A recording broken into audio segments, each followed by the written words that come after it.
Hello everyone, welcome to my channel. আজকের এই ভিডিওতে ডিএলএড ফার্স্ট ইয়ারের পার্ট 1 এক্সামের জন্য প্রথম সাবজেক্ট অর্থাৎ চাইল্ড স্টাডিজ থেকে প্রথম 3টে ইউনিট অর্থাৎ ইউনিট 1 থেকে ইউনিট 3 পর্যন্ত 2 মার্কস, 7 মার্কস এবং 16 মার্কসের জন্য ইম্পর্টেন্ট কোয়েশ্চেনের সাজেশন নিয়ে আলোচনা করব। এবং যদি কেউ ফাইনাল সাজেশন উইথ অ্যান্সারের পেড পিডিএফ নিতে চাও তাহলে স্ক্রিনে দেওয়া নাম্বারে হোয়াটসঅ্যাপ করো। যারা পেড পিডিএফ নেবে তারা কী কী পাবে দেখে নাও। প্রথমত তোমরা 5টা সাবজেক্টের 2 মার্কস, 7 মার্কস এবং 16 মার্কসের জন্য গুরুত্বপূর্ণ সমস্ত কোয়েশ্চেন উইথ অ্যান্সার পাবে। এর সাথে পাবে সমস্ত সাবজেক্ট মিলিয়ে 1000+ এমসিকিউ। এর সাথে পাবে একটা হ্যান্ড রিটেন মাইক্রো লেসন প্ল্যানের পিডিএফ যেখানে মোর দ্যান 100+ পেজেস থাকবে এবং দুটো হ্যান্ড রিটেন ম্যাক্রো লেসন প্ল্যানের পিডিএফ পাবে। একটা পিডিএফে 40টা করে ম্যাক্রো লেসন প্ল্যান আছে। দুটো পিডিএফ মিলিয়ে মোট 80টা ম্যাক্রো লেসন প্ল্যান পাবে। এর সাথে পাবে তোমরা দুটো সাবজেক্টের অ্যাচিভমেন্ট টেস্ট অর্থাৎ পারদর্শিতার অভিক্ষা, দুটো সাবজেক্টের কন্টেন্ট অ্যানালাইসিস অর্থাৎ বিষয়বস্তুর বিশ্লেষণ এবং একটা সাবজেক্টের পাবে নির্ণায়ক অভিক্ষা। এই বিষয়বস্তুর বিশ্লেষণ, নির্ণায়ক অভিক্ষা, পারদর্শিতার অভিক্ষা এগুলো তোমাদের 16 মার্কসের কোশ্চেনে এসে থাকে এবং এর সাথে রীতা পাবলিকেশনের মাইক্রো এবং ম্যাক্রো লেসন প্ল্যানের ফুল বুক পাবে। তো যারা নিতে চাও তারা অবশ্যই হোয়াটসঅ্যাপ করো। এই সাজেশন পড়লে তোমরা 90 to 100% কমন পাবে। তো দেখো, চাইল্ড স্টাডিজের প্রথম ইউনিট যেটা আছে এখান থেকে প্রথমে 2 মার্কসের কোয়েশ্চেন দেখো।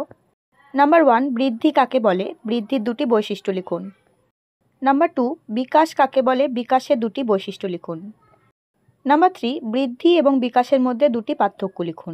বৃদ্ধি এবং বিকাশের বৈশিষ্ট্যটাই তোমরা পার্থক্য হিসেবেও লিখতে পারবে। এরপর 4 নাম্বার কোয়েশ্চেন, শিশুর বিকাশকে বহুমাত্রিক বলা হয় কেন? নাম্বার 5, বিকাশের সন্নিহিত অঞ্চল বলতে কী বোঝায়?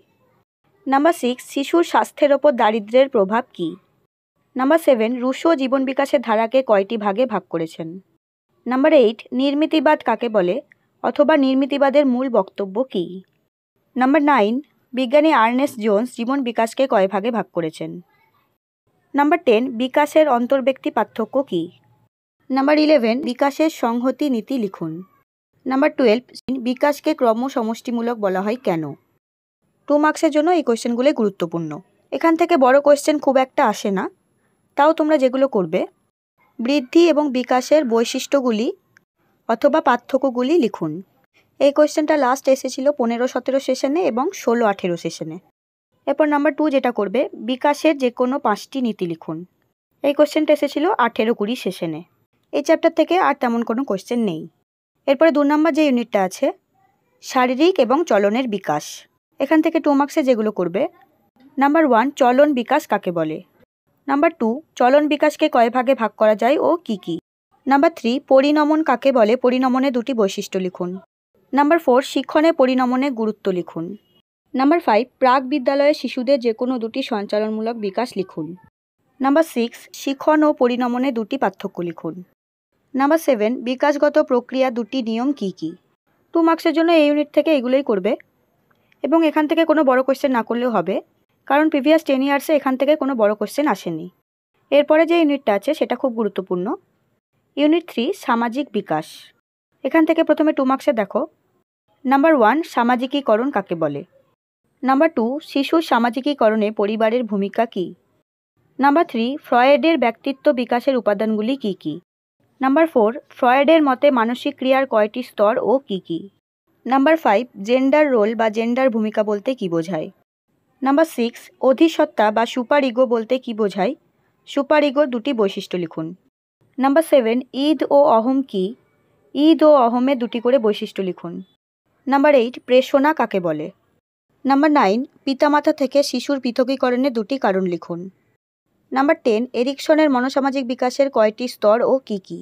নাম্বার 11, স্টিরিওটাইপ জেন্ডার বলতে কী বোঝায়? নাম্বার 12, শিশুর বিকাশ ব্যাহত হওয়ার যে কোনো দুটি কারণ লিখুন। নাম্বার 13, বিদ্যালয় কিভাবে সামাজিক বিকাশে সাহায্য করে? এই চ্যাপ্টার থেকে 2 মার্কসের জন্য এই কোয়েশ্চেনগুলি করবে।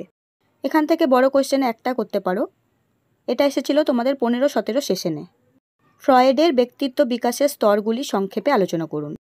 তো আজকে তোমাদের প্রথম 3টে ইউনিট থেকে গুরুত্বপূর্ণ কোয়েশ্চেনের সাজেশন দিলাম এবং পরের ভিডিওতে বাকি ইউনিট থেকে গুরুত্বপূর্ণ কোয়েশ্চেনের সাজেশন নিয়ে আলোচনা করব। যারা এই চ্যানেলে নতুন তারা অবশ্যই এই চ্যানেলটিকে সাবস্ক্রাইব করে রাখো। ডিএলএডের 2 বছরের কোর্সে তোমরা এই চ্যানেল থেকে সমস্ত হেল্প পাবে এবং ডেসক্রিপশনে দেওয়া লিঙ্ক থেকে আমাদের টেলিগ্রাম চ্যানেলে জয়েন হতে পারো। টেলিগ্রাম চ্যানেলে সমস্ত গুরুত্বপূর্ণ পিডিএফ দেওয়া হয়।